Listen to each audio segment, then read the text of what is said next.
lack of coordination among various climate change initiatives at all levels. What we decided is that we need a centralized information hub. During the Caribbean Pacific Agri-Food Forum held in Bridgetown, Barbados, in the Caribbean Ocean from 2 to 6 November 2015, the Technical Center for Agricultural and Rural Development, CTA, has conducted a 2-day workshop on building alliances and partnership to scale up climate solutions. More than 30 participants, mostly from the Caribbean, attended the workshop. We're conducting a 2-day workshop titled Building Alliances and Partnerships to Scale Up Climate Solutions in the Caribbean and the Pacific region. It's a 2-day program because we basically want to look at what has been done so far. CTA has been collaborating with our partners in both regions for a couple of years. So we felt it's time for us to kind of take stock. Where are we? What have we achieved? And where should we go from now? And again, you know, many times when people talk of climate change, it's always doom and gloom. It's always some problem. But we felt, are there some sparks of solutions? Are there some flashlights of opportunities? And where are those ones? Because people kept asking us the same questions. Development workers, policymakers, decision makers, they always ask us, we've heard of all this problem. We know about this problem, but are there solutions? Have they worked? Where have they worked? How can we scale them up? What are the impacts? So these are the things we felt. Beyond this, as we take stock, we want to also ask ourselves questions. Are there solutions that has been working within on climate in Caribbean and the Pacific? So we said the answer is yes. So we actually are presenting those ones. About 5 of them. One was on ICT, use of ICT to help farmers to cope with the challenges of climate change, disseminating information on climate change. We had one on a successful case of how water recycling, because drought is an issue. Drought is water recycling. We had one on PGIS, participatory GIS, how farmers and fisher folks' local knowledge is being combined with scientific data and GIS data to be able to kind of help to build the models that can help in kicking off adaptation action plans. So we have those ones. And then finally, we're also trying to use now, after today, we are continuing to say, okay, fine, with all this work that we know, with all the information gaps, with all the success that have been achieved, with all the drivers of climate change, now what should we do next? So what are the key areas of intervention that we need to do for the next 3 years, 3 to 5 years? And what are the priorities? Which ones are more important? Which ones are more urgent? So we combine the importance and urgency. So that's why we're here.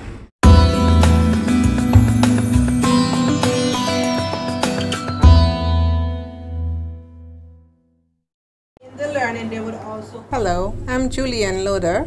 I am from the country of Antigua and Barbuda, and I am here as a consultant to this workshop in the Caribbean looking at climate smart agriculture. One of the reasons why I'm here is because I participated in a previous session held in Wageningen in August, where we had persons from Africa, Caribbean, and Pacific countries discussing climate smart solutions to agriculture. And due to the similarities of the Pacific and Caribbean countries, we're small island states scattered abroad, separated by massive quantities of water, but we're also very vulnerable to climate change situations because of our low-lying nature in many cases, or dependence on the sea for fisheries and other resources. And also because in some cases we're also mountainous, have rivers and so on. The climate change adaptation becomes real to us, and a lot of the solutions that we're here discussing this week in the Caribbean are very pertinent and real for the Pacific because of our geological similarities. I've worked in extension for many years, working with farmers, training them on different agricultural techniques, and in Antigua and Barbuda in particular, because we are drought prone, we have adopted a number of strategies for conserving water, using water better, and capturing water, what they call water harvesting. And some of these techniques can easily be shared with countries in the Pacific who may have similar situations. Even where there is abundance of rainfall, being able to use it so it's distributed throughout the year, because rain happens in portions, it doesn't happen every day.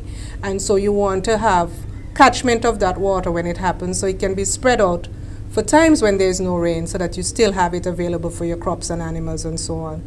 So I'm happy to share what I've learned at this workshop with others, and I do hope that what we're doing here will help the future farmers, producers, fishers, processors in our countries, both in the Caribbean and Pacific, to make better livelihoods and become more resilient to climate change shocks as they happen.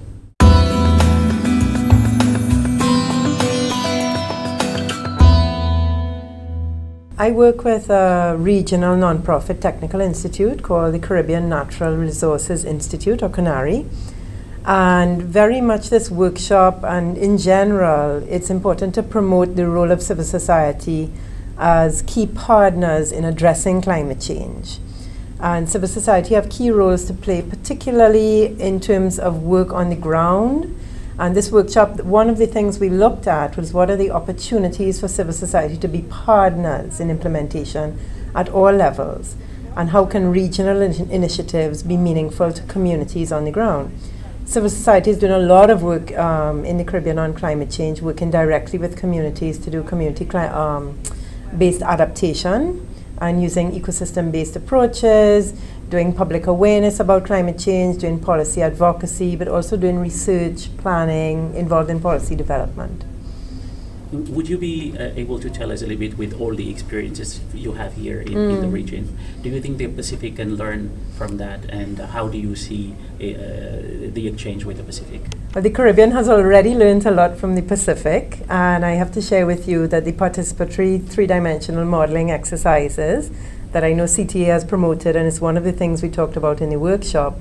CANARI started implementation in the Caribbean. We led a workshop in Tobago to do a participatory 3D model of the island of Tobago, and we learned about it from a visit to the Pacific, and were taught by Pacific colleagues, and we have then started to implement it in the Caribbean, and CANARI trained others, and we have continued to do it. So that's become a tool that we have learned from the Pacific.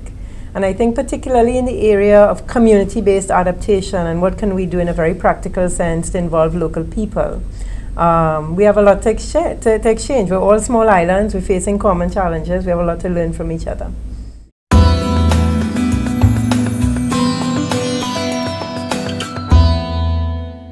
This workshop has been very useful. Over the last few days, we've been discussing some of the issues, some of the challenges, some of the solutions, and how we can develop and strengthen partnerships to deal with these solutions. We have realized, even though we have been taking a sectoral approach to addressing the issues, that all our stakeholders across fisheries, across agriculture, are addressing the same problems. They're facing the same problems, and we can learn from each other in terms of these solutions, how we apply it across the board. Well, the problem with fisheries, and we face a challenge in the sense that fisheries is not fully integrated into national development planning, and there's low investment in fisheries. As a consequence, a lot of the issues don't get addressed. We don't get the funding to be able to address some of the problems. But fisheries, and I should mention that I work for a regional organization, the Caribbean Regional Fisheries Mechanism. We have a mandate to promote and facilitate sustainable utilization of the fisheries resources in the Caribbean region for the social and the economic benefit of our stakeholders. Some of the issues you would realize, fishers are particularly at high risk for when we come to speak about climate change and the impacts. They work on the ocean, they live on the coastal communities, so they are suffering loss. They might be injury, loss of life, loss of assets, and so on that we need to address in the industry. Some of the solutions that we've been thinking of, and these are solutions that are intended to benefit fisherfolk on the ground. We're looking at developing an early warning and emergency response system for fishers using the M-Fisheries tools, which is ICT-based, using mobile applications, web applications, and so. And we're thinking of using this tool to share information with our fishers on the weather forecasting, weather conditions and sea conditions in real time and forecasted information, and also to share information with the stakeholders on what might be the best practices for disaster risk management in fisheries, best practices for safety at sea and so on. And we're also looking at using that technology to get information from our stakeholders, to get feedback on what are they observing out there in the ocean, and the unusual observations that we may need, that decision makers will need to consider when we're developing our policies and our strategies and programs to address climate change in fisheries.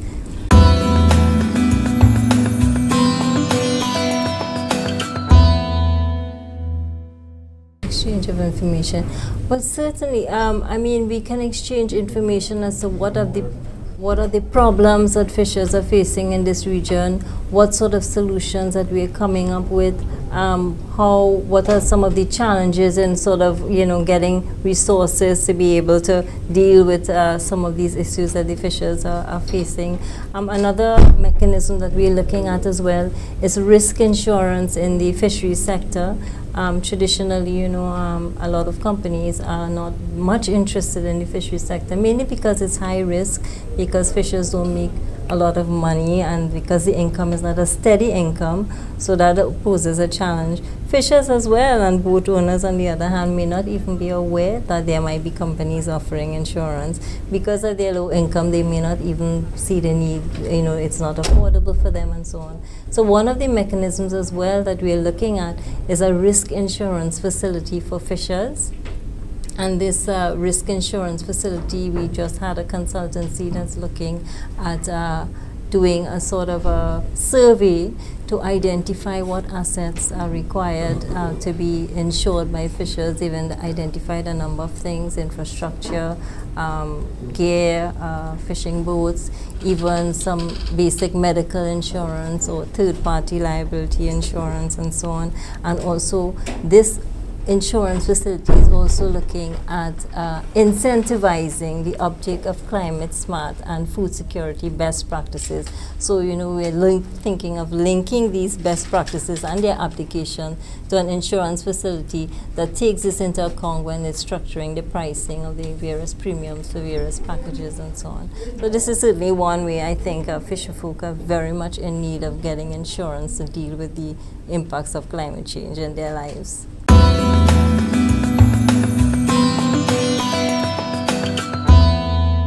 My name is Alan Williams. I'm from the island of Trinidad in the Republic of Trinidad and Tobago. And I have two positions. I am an economist, okay, dealing with land issues, and also an organic farmer. The interesting thing about this workshop, you see, is that, you know, there's a good old saying that if you are going to deal with a problem, you have to deal with it at the scope at which it's occurring. And the entire question about climate change is a very wide scope. And so I'm very interested that the workshop is being organized to deal with both the technical, the scientific, and also the business relationships that agriculture can have within the changing climate environment. One of the things that's very important for me as an organic farmer is that the organic farmer has to maintain a stable microcosm within his farm, even if the macro environment is changing, you see. And so what that needs is a wide range of information, both in terms of technical, but also in terms of the marketing, the income that can come, so that it becomes very sustainable. So I'm finding the entire experience here to be very, very rewarding. And also, of course, the fact that we are meeting people from different areas of the world who have at least similar interests, even though they may have different experiences. Okay. So it is indeed a very rewarding exercise.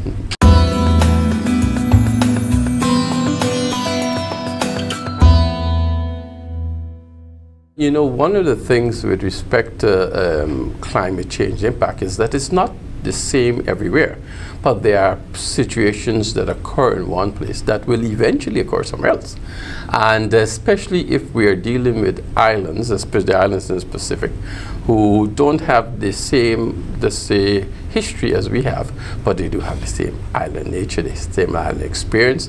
We have a situation, I believe, in which we do a lot with respect to the land and different forms of land, slightly larger islands, etc. They require a lot with respect to this, I suppose, fisheries and those type of things. And I think we can merge these two experiences, because as you know, in our situation, we are also trying to incorporate both the fisheries and the agriculture into a more meaningful enterprise.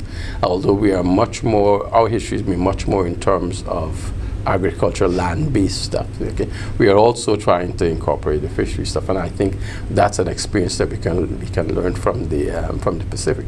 The other thing, of course, is that there is a relationship between what goes on in land and what happens to nature in the sea, and I'm quite sure that our experience with this, in terms of how we develop our own agricultural land and the problems we are seeing coming up on the coastal region and the sea, is an experience that we can share with other islands who may not have gone that route of being expansive in land-based agriculture.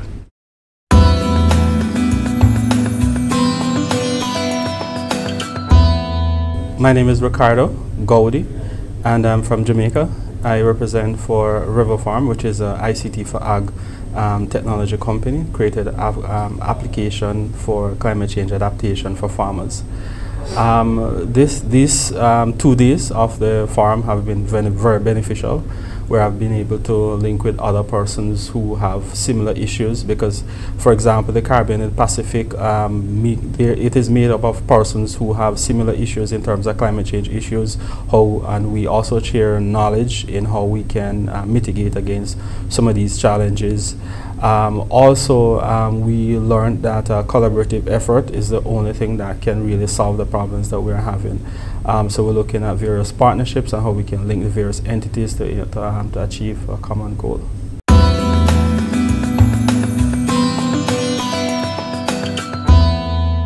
So the challenges that we're experiencing is that farmers, for example, in this region, they're not adapting to technology fast enough.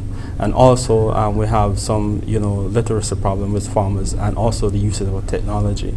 But what we think is that the youth, they're actively using technology, and this will appeal to them. What we're trying to achieve is that introducing technology to agriculture will make it more of an attractive venture for youths. So when the sector becomes more attractive, we'll be able to attract more youths to agriculture, and that is what our goal is, and that is what we are trying to achieve in introducing technology to agriculture here.